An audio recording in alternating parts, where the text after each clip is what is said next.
खुलुमबाय दिनै मोनाबिलिनि खौरांफोरा जाबाय गिबि खौराङाव दङ हादोरसाखौ सोमावग्लुंनाय फालांगियारि स्केमनि गुबै दायनिगिरिफ्रा फिन नायबिजिरनायनि सिङाव फैफिननो गोनां जादों।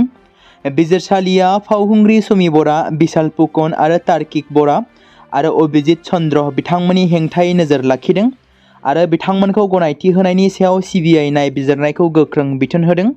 जामिन मोननायनि उनावबो बिजिरसालिया ट्रेडिं स्केमनि दायनिगिरिफोरखौ नोजोर होनो बिथोन होदों, जेराव बे साब्रै दायनिगिरिफ्रा बिजिरसालिनि गनायथि गैयालासे जेरावबो थांनो हानाय नङा। मख'नो गोनांदि सिबिआइआ बिजिरसालियाव गोबां दायनिगिरिफोरनि हेंथायै गासै खारिथि आरो फोरमानफोरखौ गथायनायनि उनाव बिजिरनायनि राहा लानाय जागोन। गिबियावनो 29/25 नम्बरनि केसखौ स्पेसियेल सिबिआइ बिजिरसालियाव सुमि बरा, तार्किक बरा, बिशाल फुकन आरो अभिजित चन्द्रनि हेंथायै रेजिस्टार खालामनाय जादों। सिबिआइनि नायबिजिरनाय आरो फोरमाननि सायाव बिथा खालामनानै बिजिरसालियाव रेजिस्टार खालामनायनि केसनि गिबि हियारिंआ 12 डिसेम्बराव जागोन। बे हियारिंआव बे साब्रै दायनिगिरिफ्रा गावनो नुजाथिनो नांगोन। जुदि बिसोर जेबो मोजां देहायारि जाहोन गैयालासे नुजाथियाब्ला बिसोरखौ थाबैनो खानाय जाफिनगोन होनना बिजिरसालिया फोरमायदों। आसामनि गिबि मन्त्रि डक्टर हिमन्त बिश्व शर्मा बिथाङा सनितपुर जिल्लानि दिकियाजुलिनि सिंग्रियाव थानाय मुंदांखा श्री श्री गुप्तेश्वर मन्दिराव बाहागो लाहैदों। गिबियावनो बिथाङा बाबा गुप्तेश्वर मन्दिराव आरज गाबदों आरो दिनै जागायनाय रुद्र महायज्ञनि बेखेवनाय हाबाफारियाव बाहागो लानानै रुद्र महायज्ञनि समायखिरायाव बिथाङा बाहागो लानानै गोजोननाय फोरमायदों। मख'नो गोनांदि बे रुद्र महायज्ञआव गिबि मन्त्रिजों लोगोसे बिथांनि बिसि रिनिका बुयान शर्मा लोगोसे मन्त्रि अशोक सिंघल बिथाङाबो बाहागो लादों। 23 नभेम्बर खालारनिफ्राय 30 नभेम्बरसिम 8 साननि गिदिर हाबाफारिजों अतियं रुद्र महायज्ञ खुंफुंनाया दिनै जागासिनो थादों। बेनि अनगायैबो खोला भारतनि 250निबो बांसिन फुजारिफ्रा गेदेर रुद्र यज्ञखौ खुंदों। बे समाव दोरोङारि श्री गुप्तेश्वर मन्दिरखौ समायना रमायना साजायनायखौ नुनो मोन्दों। गोबां समफोरावनो रायजोनि गोबां जिल्ला एबा दाब दाब जायगायाव अर खामनाय जाथायफोरखौ खोनानो मोनबाय थायो। बेबायदिनो चिरां जिल्लानि सिडली पुलिस थानानि सिङाव थानाय दतपुराव गिख्रंथाव अर खामनाय जाथाय सोमजिदों। मोब्लिबनि सर्ट सार्किट जानायनि जाहोनाव गिख्रंथाव अर खामनाय जाथाया सोमजियो होननानै मिथिनो मोननाय जादों। अर खामनायनि जाउनाव अजय मुसाहारिनि गलाया सेवहांगार जादों होनना बे समाव मिथि मोनदों। मोनसे दुखुनांथाव खौरां, पकिराग्रामनि राबापारायाव ना हमनो थांना दैसायाव गबनानै सासे सुबुङा जिउ गोमादों। मैया सानजौफु समाव क'क्राझार जिल्लानि पकिराग्राम पुलिस थानानि सिङाव गोग्लैनाय राबापारा गामिनि 57 बोसोर बैसोनि सबिन ब्रह्म मुंनि सासे सुबुङा ना हमनो थांनायाव दैसायाव गबनानै जिउ गोमादों। मख'जाथावदि दिनै SDRFनि हानजाया राबापारा गामिनि मोनसे नालानिफ्राय गोथै सह'खौ बोखांनो हाबाय होनना बे समाव मिथि मोनदों।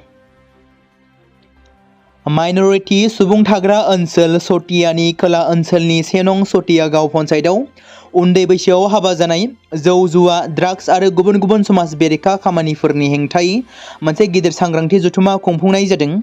जिल्ला परिषदनि बारग' सोद्रोमा काजिरुल हकनि दैदेननायाव जानाय बे मेलाव पुलिस लेङाइ सुपारिनटेन्डेन्ट आरो सतिया पुलिस थानानि इनचार्ज अफिसारजों लोगोसे गोबां खुंथायारि मावख'गिरिफ्रा बाहागो लादों, जाय बिथांमोना बाहागो लानानै गुवारै फोरमायदों दि माबोरै जौ जुवा गेलेनाय आरो फेग्रा मुवा बाहायनाया समाजखौ गुबुंले एबा खहा खालामो आरो माबोरै मोनफ्रोमबो नखरा बेनिफ्राय जोबस्रांनायनि मोगा-मोगि जानो हागौ बेनि सायाव गुवारै सावरायनाय जादों।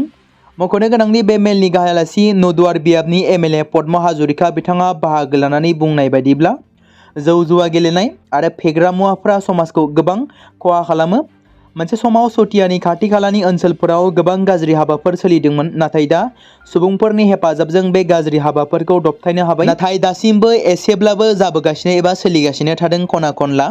जर'खायै जौ आरो फेग्रा मुवाफोरा गोदान जोलैखौ जोबस्रांनायनि एबा फोजोबस्रांनायनि फारसे नारख्लायगासिनो दं। बेनिखायनो बेफोर जेंनाफोरखौ सामलायनायखौ सोरखार खुंथाया हारसिंनो खालामनो हाया। बेनि थाखाय सुबुंफोरनि हेफाजाबा जोबोद गोनांथार होनना बुंथियो MLA बिथाङा।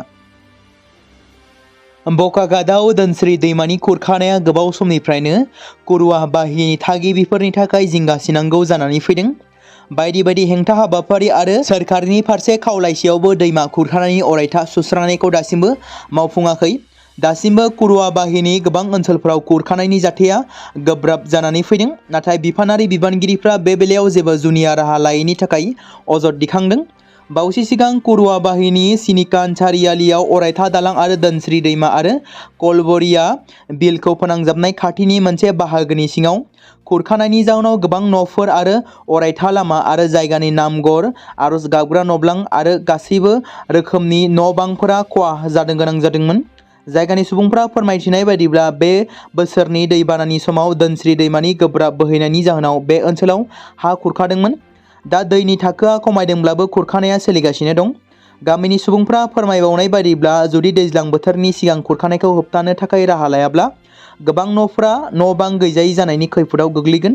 बेनि अनगायैबो खुरखानायनि जाहोनाव खाथिनि गिदिर आबाद फोथारनि थाखायबो खैफोद सोमजिनो हागौ। बे आयदायाव थाबैनो राहा लानांगौनि गोनांथि दं होनना बुंदों।